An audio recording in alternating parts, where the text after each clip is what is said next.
Hartlik goeiedag en welkom by SA Gemeente se aanlyn diens, die nommer 1 netwerk vir jou en vir my lewe. Die wêreld waarin Jesus se hoorders geleef het, was hard en beperk. Die armes het in dorpgemeenskappe saamgeleef, afhanklik van mekaar en vasgevang in 'n stelsel waar rykdom as God se seën beskou is en armoede as sy straf.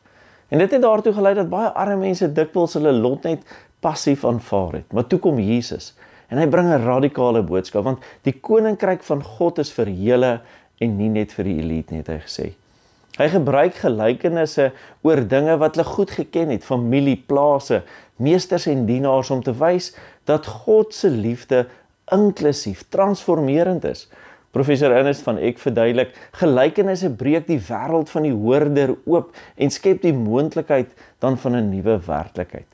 Die woord gelykenis kom van die Hebreëse mashal, om soos te wees beteken, en die Griekse parabole wat sê om langs mekaar te plaas.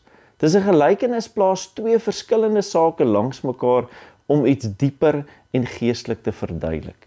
En Jesus het hierdie vorm van onderrig gebruik om God se koninkryk op 'n verstaanbare, tasbare manier bekend te maak aan gewone mense, mense op die rand van die samelewing. En in hierdie gelykenisse leer ons nie net van God nie, maar ook van hoe ons geloof kan groei. Want geloofsgroei begin waar ons God se woord hoor, verstaan en toelaat om ons lewens te verander. Ons gaan vandag kyk na een van Jesus se bekendste gelykenisse. Maar voor ons dit doen, kom ons raak stil. Here, u woord sê, dit gaan goed met die mens wat nie die raad van goddeloses volg nie. Nie met sondaars omgaan en ligsinnig leef nie. Inteendeel, hy vind vreugde in die woord van die Here en oordink dit dag en nag. Hy is soos 'n boom wat by waterstrome geplant is, wat vrugte dra op die regte tyd en waarvan die blare nie verwelk nie. Alles wat hy aanpak is voorspoedig. Here, ons hulp is van u, in u naam as skepper van hemel en aarde, en die een wat getrou bly tot in ewigheid en nooit laat vaar die werke van u hande nie. Amen. 'n Franse landboukundige het eendag vertel van 'n ouer man in 'n dorpie wat elke lente op dieselfde dag op 'n klein stukkie land gaan ploeg en saad saai het.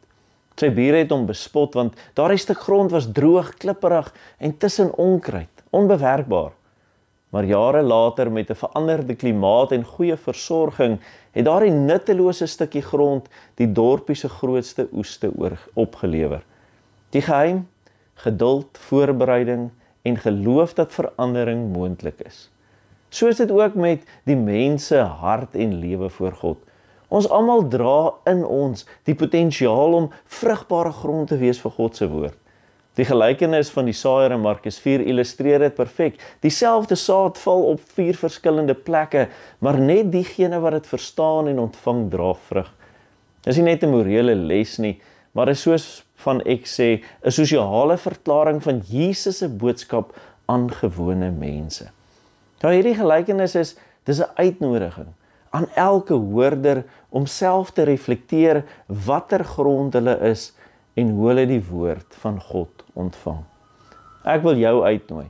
Kom ons trek ons moderne skoene uit en hoor die gelykenisse soos die armes dit destyds gehoor het, met oop harte en verwagting, want hierin lê geloofsgroei. Nie net hoor nie, maar verstaan en verander. Ons teksgedeelte het 3 dele, Markus 4 vers 1 tot 9 wat die gelykenis van die saaier is, en dan vers 10 tot 12 wat praat oor die doel van gelykenisse, en dan vers 13 tot 20 wat 'n verklaring is van die gelykenis van die saaier. En ek wil jou uitnooi om vandag die preek hier te pause en die gedeelte self te lees. Gaan lees die volle gedeelte, want soos Lukas 11 sê, salig is die wat die woord van God hoor en dit bewaar. In Markus 4 vers 1 tot 20 gebruik Jesus die beeld van 4 soorte grond om 4 verskillende houdings van mense teenoor die woord van God te beskryf. Elkeen van hierdie gronde verteenwoordig 'n hartstoestand. En elkeen van ons kan onsself op hierdie spektrum ergens vind. Eerstens is die pad, die verharde hart. Jesus sê die saad val op die pad en die voëls kom en hulle pik dit op voordat dit kan groei. Dis mense wie se harte so verhard is dat die woord nie eers 'n kans kry om deur te dring nie.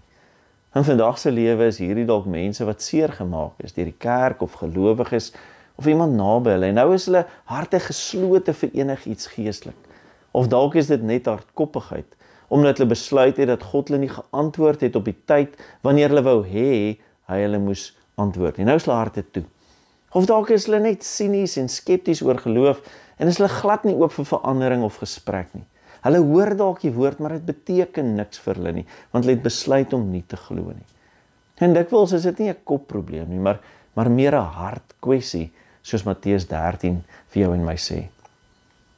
Tweedens is die rotsagtige grond, die opgewonde begin, maar die swak wortels. Hierdie mense ontvang die woord met blydskap, maar hulle geloof het nie werklik diepte nie. Wanneer hulle teenstand of uitdagings of moeilikheid beleef, dan gee hulle op. In ons tyd is dit mense wat moontlik vol entoesiasme begin het, vuur en vlam aan die begin was, baie maal na 'n geestelike ervaring. Maar wanneer die eerste werklike toets van geloof kom, soos teleurstelling, krisisse, gesinsprobleme, kritiek van ander, dan onttrek hulle en gee hulle op. Hulle het nie tyd gemaak om deur die Gees in gebed te ontkiem, in die woord te groei en diep wortels te ontwikkel in 'n geloofsgemeenskap nie. Geloof was vir hulle meer 'n emosionele flits as 'n vasgestelde keuse. Daarins is die doringgrond, die verstikte lewe. Hierdie grond laat die saad toe om te groei, maar die dorings onderdruk en verstik dit, die dorings van hierdie lewe. In ons samelewing sien ons hierdie mense wat wil glo, maar hulle lewens is te vol, so gevul met werk en geld en bekommernisse, dat dit hulle geloof versmoor. Daar is net nie genoeg ruimte of tyd vir God se woord om wortel te skiet en te groei nie. Hier sien ons diegene wie se harte eintlik in twee rigtings getrek word. Hulle is nie openlik teen geloof nie, inteendeel, hulle gaan dalk kerk toe wanneer hulle kans kry, maar hulle lewens is so vol geraas, werkstres, materialisme, 'n strewe na sosiale aanvaarding, bekommernisse, geld en status, noem dit. En die gevolg is, Jesus se stem raak stil tussen al die dinge. Christen wees en geloof is op die agtergrond en is 'n ding wat ek dalk later voor tyd sal hê. Daar's nie 'n groei tot geloofsvolwassenheid nie. En vierdens is die goeie grond, die vrugbare grond, die vrugdraande lewe. Jesus noem die goeie grond die wat die woord hoor, verstaan, dit vasgryp en dit laat vrug dra. En hulle bring 'n oes 30, 60, 100voudig as 'n maatstaf waarmee God hulle toevertrou het. In 'n moderne konteks is hierdie mense wat nie net luister nie, maar toepas. Hulle luister, leer en leef die woord van God. Hulle het 'n leerbare hart, hulle spandeer tyd in sy woord, hulle bid, hulle leef in 'n gemeenskap saam met ander gelowiges. En hulle besef hulle nietigheid en hulle vertrou op God. Hulle geloof is nie perfek nie, maar is volhardend, want hulle lewens verander deur God se liefde en hulle gehoorsaamheid aan hom. Hulle hoor die woord, hulle verstaan dit en hulle dra vrug. As ek en jy hierdie gelykenis hoor, die grond sien en voel, kan ons nie anders as om onsself eerlik te vra, watter grond beskryf my hart vandag nie? Watter grond beskryf jou hart? Is daar dorings wat gesnoei moet word? Is daar rotse wat uitgehaal moet word? Of is jy op pad om goeie grond te word?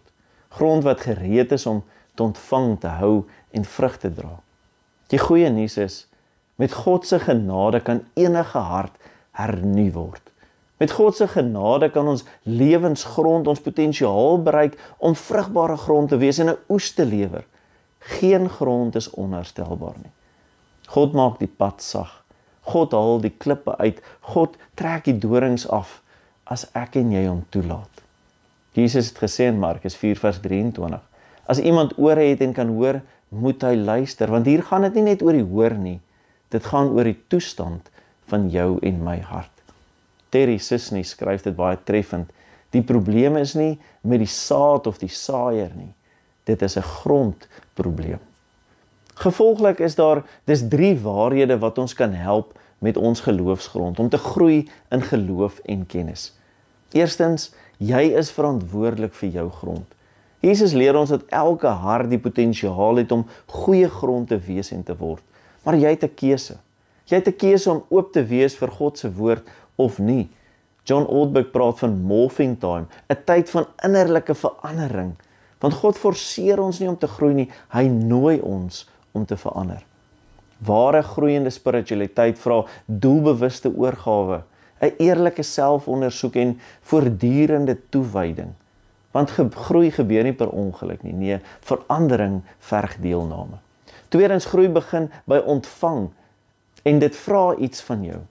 Die goeie grond het die woord nie net gehoor nie, maar dit aktief ontvang, dit vasgehou en 'n diep laat wortel skiet. Die Griekse woord vir ontvang beteken om te gryp of met vreugde te omhels.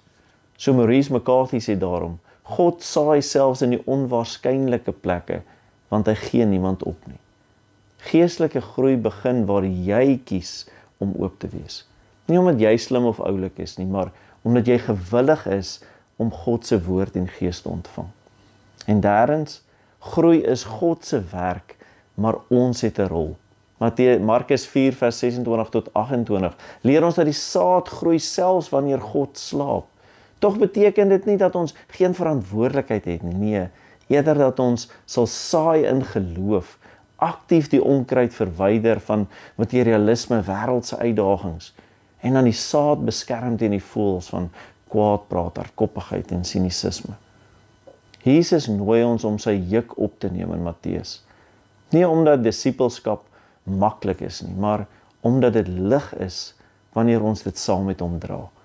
Geloofsgroei vra oorgawe en volharding, want ware geestelike groei gebeur slegs in totale afhanklikheid van God. So hoe word ek en jy vrugbare grond? Om goeie, vrugbare grond te word, begin met eerlike selfondersoek. Ons moet herbesin. Is daar plekke in my lewe waar ek gereeld die woord hoor, maar dit nooit toepas nie? Dalk uit gemak of vrees of selfs trots. Ek moet herbevestig. Volg ek regtig Jesus met die oorgawe wat nodig is, of doen ek dit wanneer dit maklik is of voordelig is, of wanneer dit my pas? En ek moet hervorm. Ek en jy moet toelaat dat God my karakter, gewoontes en prioriteite verander deur sy Heilige Gees. Ware geestelike groei vra nie perfeksie nie, maar nederige afhanklikheid van God. Dit is 'n daaglikse proses waarin ek en jy aktief kies om God se woord te ontvang en toe te laat om ons vas te hou, sodat ons die vrug in ons lewens kan hê vir my en vir ander. Jesus se gelykenisse bring 'n radikale boodskap. Die koninkryk van God is nie net vir die slim en die suiwer en die suksesvolle nie, nee, dit is vir gewone mense, vir elkeen wat glo. Dit is vir jou. God plant sy woord nie net in die wêreld rondom ons nie, maar in jou hart. Nie as 'n mooi storie nie, maar as lewende saad met doel en krag. Prof van X skryf, die koninkryk neem vorm aan in die gewone mense en keer die wêreld onderste bo. Dis jy en ek wat draers van hierdie nuwe werklikheid word. Ons word geroep, ons word gestuur om dit te leef en te deel. Miskien het God lank terug 'n saad in jou geplant, 'n droom, 'n roeping, 'n woord. Miskien het jy dit onlangs gehoor. Maar die vraag bly, wat gaan jy daarmee maak? Sal jy dit toelaat om wortel te skiet? Sal jy hom toelaat om die goeie grond te maak in jou sodat dit kan groei? Johannes Calvin het gesê, God open die skool van die hemel vir ons, maar ons harte moet die leerplek wees waar dit wortel skiet. God se saad is lewendig, kragtig, doelgerig. Jou hart is die plek waar dit moet land, groei en leef. So Jesus se boodskap is vir jou en sy opdrag is aan jou. Laat die saad groei. Laat jou lewe vrug dra en laat jou lewensgrond vrugbaar wees tot sy eer. Here, maak my hart sag en oop vir u woord. Verwyder die dorings en klippe en laat die saad van u waarheid diep wortel skiet. Laat ek vrug dra, nie tot my eer nie, maar tot uitbreiding van die koninkryk. Want soos die lied lui, u wat die bron van die lewe is, u is die lig en waarheid, u is die land se vaste rus, u is ons hoop en veiligheid. O Heer, ons kom u loof en dien. U het ons geroep en ons geken. Amen. Dankie dat jy vandag ingeskakel het. Indien jy 'n finansiële bydrae wil maak, die instruksies sal net hier volg na die seëngroet. Maar indien jy deel wil word van ons netwerk, jou self vaster bind en jou lewe transformeer, kom skakel by die eredienste in. Ontvang nou die seën van die Here.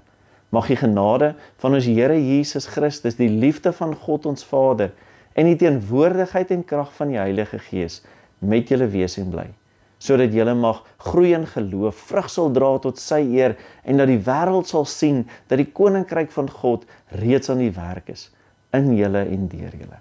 Amen. Dankie dat jy vandag saam met my gekuier het en mag jy werklik 'n geseënde Sondag hê. Tot volgende keer. Totsiens.